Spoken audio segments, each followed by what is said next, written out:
Welcome back to the Deep Dive. Today we're looking at something fascinating, a kind of radical shift in understanding the fourth way. Forget building a soul through sheer effort. That's right. The sources we're diving into talk about tuning into something already there, a vibrational presence. Exactly. It's called the fourth way rewritten, the path of vibrational coherence. And our mission today is, well, to unpack this for you, make sense of this shift. Because the original fourth way, focused heavily on waking up from mechanical sleep, building a soul through effort, inner friction, self-remembering, hard work, basically. Right, hard work. Yeah. But this new take suggests maybe the work is different. It's about harmonizing our energy across different dimensions, not just gritting our teeth. Precisely. It's less like construction, more like becoming a well-tuned instrument. It's about aligning with this latent vibrational field of presence that's apparently inherent. Okay, vibrational field of presence. That sounds like the core idea. So this changes how we view the basics, like the three centers. It absolutely does. They get completely reimagined. The moving center, for instance, isn't just about physical action anymore. So what is it then? It becomes the body-matter rhythm. Think of it as the oscillation between density and breath, movement and stillness. Our body is seen as a kind of living frequency band. A frequency band. Interesting. Not just a machine we operate. Okay, so what about the emotional center? That's reframed as the feeling tone field. Picture it like a wave-like field. It has color, resonance. It vibrates with the state of our soul or our inner state. The field of feeling. Dynamic, not static. I like that image. And the mind, the intellectual center. That becomes the mental architecture. Thoughts aren't just random noise. They have structure, like geometries of awareness. Geometries of awareness. So thinking has patterns, shapes. Exactly. And the idea is you can clarify these patterns, tune this architecture, bring it into coherence with the body and feelings. Okay, so body matter rhythm, feeling tone field, mental architecture. But crucially, they're not separate silos, are they? No, not at all. That's key. They're all part of one interconnected field, just operating at different speeds, different textures, you could say. And when they do connect, when they harmonize, what happens then? Is that where this resonance chamber idea comes in? That's precisely it. When these three aspects are attuned, they form this kind of internal resonance chamber.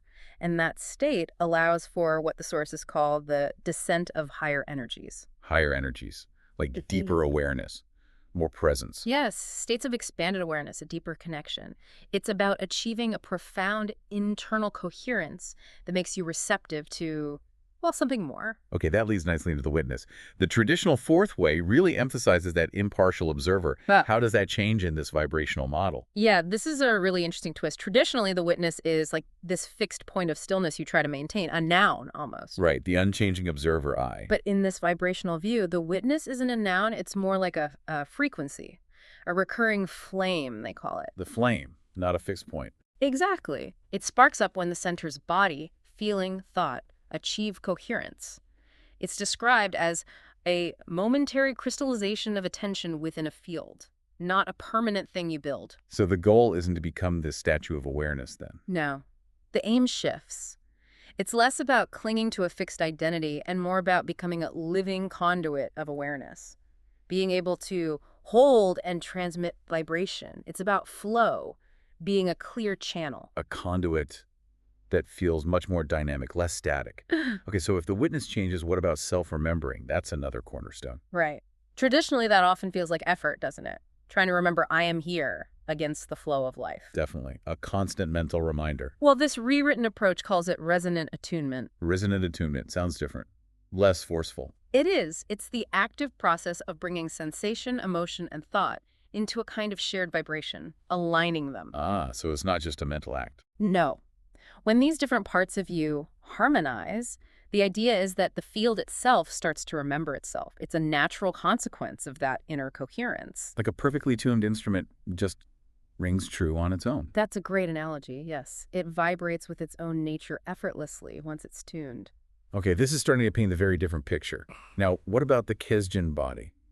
The higher body, how does that fit into this vibrational framework? Yeah, the Gurdjieff body traditionally is often seen as something you, again, build through immense effort, conscious labor. Right, almost like forging something. But the vibrational model sees it differently. It's described as a coherence field, something that forms naturally under specific conditions rather than being forced into existence. coherence field arising from. What conditions are we talking about? Well, the sources mention things like retained energy, not leaking it unnecessarily. Okay, like through tension or needless reactions? Exactly. Also, digested emotions, really processing and integrating feelings instead of suppressing them. And alchemized shocks, transforming difficult experiences into inner fuel. Turning crises into energy. Sort of, yes. And finally, maintaining a stabilized presence across all states, waking, dreaming, even deep sleep. So if you cultivate this inner harmony and presence consistently, Yeah. this coherent field naturally emerges. That's the idea. It's defined as this membrane of coherence between dimensions, a kind of vibratory sheath. Wow. And this sheath is what potentially persists beyond physical life. That's the implication, yes. Because its coherence isn't solely dependent on the physical body. Heavy stuff. Okay, let's talk about friction. Often seen as necessary suffering or deliberate struggle in the traditional path, how's that viewed now? The perspective shifts quite dramatically. It's less moralistic, less about intentionally creating hardship. Friction is understood as inherently vibrational. Vibrational friction. What does that actually mean? Like frequencies clashing. Pretty much. It's the dissonance between frequencies that invites tuning. Think of it like hearing a slightly off note. That dissonance catches your attention and prompts you to adjust, to find the harmony. So challenges aren't just obstacles to muscle through. No, they're opportunities for coherence, opportunities to tune yourself. The source gives examples like, facing pain isn't about just gritting your teeth and enduring. It's about Finding a way to resonate with or within that experience, finding coherence even amidst the dissonance. Even bliss, on the other end, isn't just something to grasp at. it's an opportunity for containment. Exactly. Containing that high vibration, integrating it. So every single moment, pleasant or unpleasant, becomes a lesson in resonance. How do I harmonize with this? That changes everything about how you'd approach difficulty. Okay, so summing this up, what's the ultimate aim here? If it's not building a soul or becoming a fixed witness, what are we trying to do? The revised aim seems to be about becoming a stable vibrational instrument of consciousness. Yeah. Coherent across all your layers, body, feeling, mind. Receptive to those higher frequencies or finer vibrations, and participating consciously in the evolution of presence itself. It sounds less like a solitary struggle and more like joining a cosmic orchestra. It's a nice way to put it, yes. Becoming part of a larger harmony. So how do people actually do this? What are the practices involved in this new fourth way? Well, the sources lay out a few key practices of the new fourth way. There's morning grounding, starting the day by really aligning the physical body with breath, with sensation, getting centered. Makes sense. Start the day tuned in. What else? Then there's a midday triad check. Just taking a moment during the day to consciously bring the body, the feeling tone, and the mental state into one shared frequency. A quick tune-up. Like hitting a tuning fork internally. Kind of, yeah. There's also a night bridge ritual. This is about trying to maintain self-awareness as you fall asleep, bridging that conscious presence into the sleep state. Trying to remember yourself across sleep. That sounds challenging. It likely is. Then there's shock integration, actively working to transform intense emotions or crises into usable energy, that inner fuel we talked about, instead of just being knocked off balance. Right, the alchemizing part. And finally, something called coherence tracking. This is more of an ongoing self-query. Asking yourself regularly, is my field harmonious right now? Where am I leaking energy? What positive states am I managing to retain and stabilize? So it's a very continuous, moment-to-moment awareness and adjustment process. Exactly. It emphasizes ongoing self-regulation and attunement. Now, groups and schools are often important in the fourth way tradition. How does that fit into this vibrational harmonic picture? Is it still hierarchical? That's another significant shift. The group or school isn't really seen as a hierarchy, teacher above students in the same old way. It's envisioned more as a harmonic chamber. A harmonic chamber, like everyone contributes to the sound. Precisely. Each person holds part of the chord, contributing their unique frequency. So group work becomes less about correction and more about mutual amplification. Amplifying the resonance. Yes. The collective energy helps each individual in their own process of achieving coherence. It's resonance on a group scale. That sounds much more collaborative. Yeah. So, wrapping this all together, the big takeaway is this rewritten fourth way is fundamentally different in its feel. I think so. It moves from something that can feel quite mechanical or effort-driven to something more fluid. Yeah. Organic. Yes.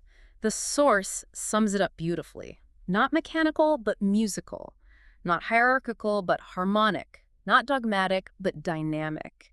That really captures the essence of the shift. Musical, harmonic, dynamic. I like that. And the final core message, the thing to really haul onto. It's powerful. It's simply, we are not becoming something. We are tuning into what has always been present. Wow. Okay. That turns the whole idea of self-development on its head, doesn't it? It's not about adding, but about attuning. Exactly. We've certainly covered a lot of ground here, exploring this really different take on the fourth way. We really have. It's about resonance, coherence, attunement.